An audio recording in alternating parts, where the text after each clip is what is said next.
My mummy is sick, but she still works, the little girl whispered, and the CEO couldn't stay silent. The school hallways were unusually quiet that morning, the kind of quiet that meant something was wrong. But no one expected the storm that would break the moment the new teacher walked into Class 5B. Miss Alina, only 26 with soft eyes and a tired smile, carried a stack of books that looked heavier than her own fragile frame, and waiting for her inside were the three boys everyone warned her about, Z and Hadi, and Sultan the bullies who had chased out to teachers before her. But Miss Alina didn't flinch. She simply walked in, placed her books down, and began writing her name on the board. That was the moment the boys exchanged wicked smiles. They had already planned to break her spirit, and they thought it would take less than a minute. The chaos began in the first 60 seconds. Chalk pieces flew at her back. A desk was kicked loudly. Someone shouted her name in a mocking tone. The class burst into laughter. But the new teacher didn't yell, didn't punish, didn't even look angry. Instead, she slowly turned around, placed her hand over her chest, and inhaled deeply, as if steadying a storm inside her own heart. The bullies were confused. This wasn't the reaction they expected. And before any of them could throw the next insult, the door creaked open. A little girl, no more than 6, peeked inside with wide,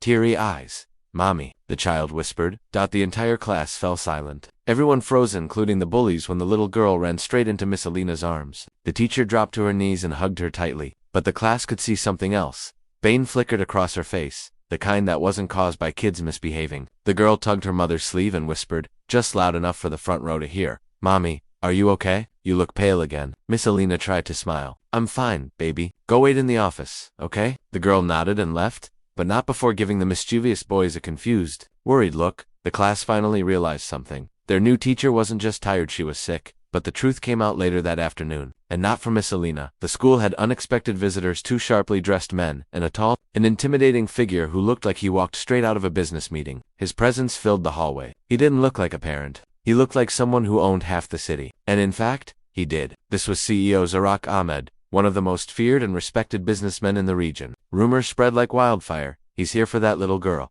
Minutes later, he stepped into Class 5B right as the bullies were mocking Miss Alina again, throwing paper balls while she tried to read a lesson. The CEO's voice thundered through the classroom. "Enough." Every child froze. Even the boys who feared nothing shrank in their seats. Miss Alina turned, startled. "Sir, you can't just—" "I can," he said softly, "when it concerns my daughter." A wave of shock rippled through the students. The little girl from earlier, Lena, was his child. But even more shocking was what the CEO said next. "My daughter told me something today no child her age should ever have to worry about." His voice trembled, not with anger but with heartbreak. She said, "My mommy is sick, but she still works, because she doesn't want to lose her job." The room felt airless. Everyone looked at Miss Alina, who stood frozen, her eyes wide, trembling slightly as though her greatest secret had just been torn open. And it had.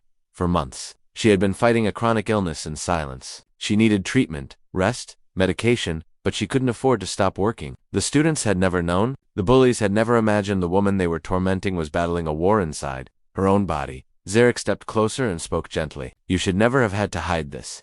Tears slipped down Miss Alina's cheeks as she whispered, "I didn't want pity. I only wanted to teach." The CEO turned to the class, his expression turning firm. "And you tried to break her, a sick woman who still shows up every day to teach you." His words hit like thunder. For the first time, Zion, Hadi, and Sultan looked genuinely ashamed. But the shift happened when little Lena quietly walked into the room again. She ran to her mother and held her hand. Then she turned to the class, the same class she had seen bullying her mother, and said softly, "Please, don't hurt my mommy anymore. She gets tired quickly, and she still smiles. She doesn't want you to know she's hurting." That was the moment the bullies broke, not because someone yelled at them, not because they feared punishment, but because a small, innocent child asked them to stop hurting the one person who loved her more than anything. Zion stood first. His voice shook. "Miss, I'm sorry. We didn't know." Hadi and Sultan followed, heads down, faces red with shame. One by one, the class apologized. Some cried, some hugged her. For the first time since she joined, Miss Alina felt seen, not as a weak teacher, but as a human being fighting a quiet battle.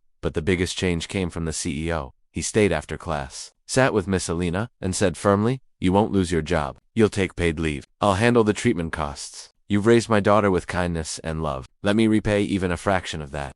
Miss Alina tried to refuse, but he gently placed his hand over hers. "This isn't charity, it's gratitude." And he meant every word. Months passed. Miss Alina recovered. She returned to school stronger, healthier, and welcomed with handmade cards, flowers, and tearful smiles. Even the former bullies became her biggest supporters. They helped her carry books, kept order in class, and defended her from anyone trying to disrespect her. The class that once tried to break her ended up becoming her greatest motivation, and the CEO, He became a close family friend, someone who made sure Miss Alina and little Lena never struggled alone again. The message was clear and unforgettable.